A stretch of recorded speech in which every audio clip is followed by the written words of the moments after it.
Halo semuanya, dan selamat datang kembali. Kali ini, yuk kita bahas sesuatu yang penting banget, tapi sering kelewat dalam pengasuhan anak. Empati dan gimana caranya kita memvalidasi perasaan mereka. Pernah nggak sih ngerasa frustasi banget waktu coba nyambung sama emosi anak? Anda nggak sendirian kok.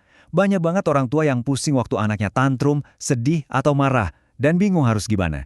Rasanya kayak ada tembok aja gitu di antara kita dan mereka, ya kan?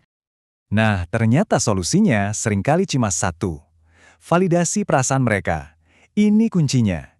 Ini bukan soal buru-buru benerin masalah mereka, tapi soal mengakui dan menerima apa yang lagi mereka rasain. Yuk kita bedah bareng-bareng. Oke, kita masuk ke bagian pertama, kekuatan empati. Mungkin kedengarannya simpel ya, tapi kenapa sih validasi perasaan itu dampaknya bisa sekuat itu? Jawabannya ada di pengembangan kecerdasan emosional. Dan ini dampaknya buat anak tuh luar biasa besar. Dengerin deh kata peneliti top, John Gottman. Beliau menekankan betapa krusialnya hal ini.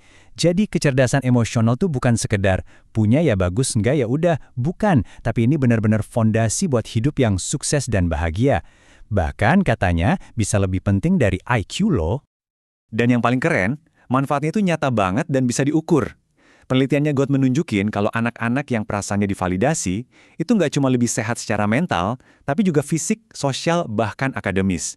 Coba bayangin, mereka jadi bisa nenangin diri sendiri, jadi lebih jarang sakit, dan lebih fokus di sekolah.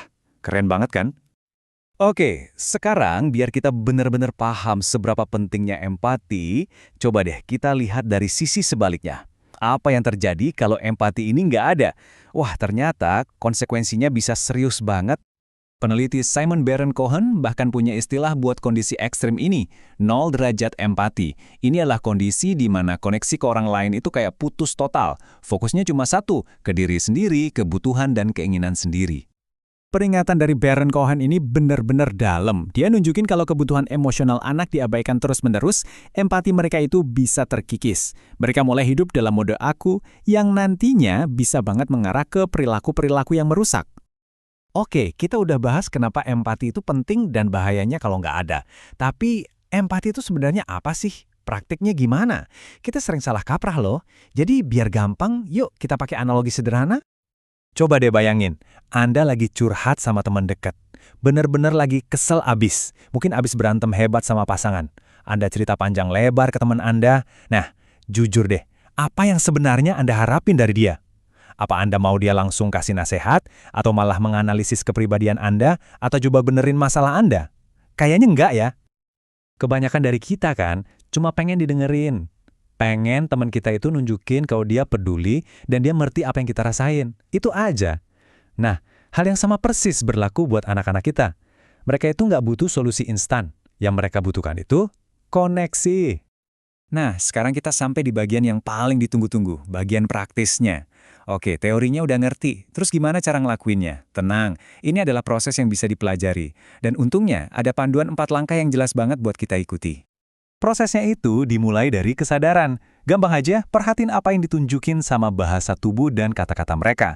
Terus, dari situ, lihat momen ini sebagai kesempatan emas buat nyambung sama mereka, bukan buat buru-buru jadi problem solver. Langkah berikutnya, bantu mereka kasih nama buat emosi itu. Misalnya bilang, kayaknya kamu lagi marah ya. Dan yang terakhir, yang paling penting, validasi perasaan itu. Wajar kok kamu ngerasa kayak gitu.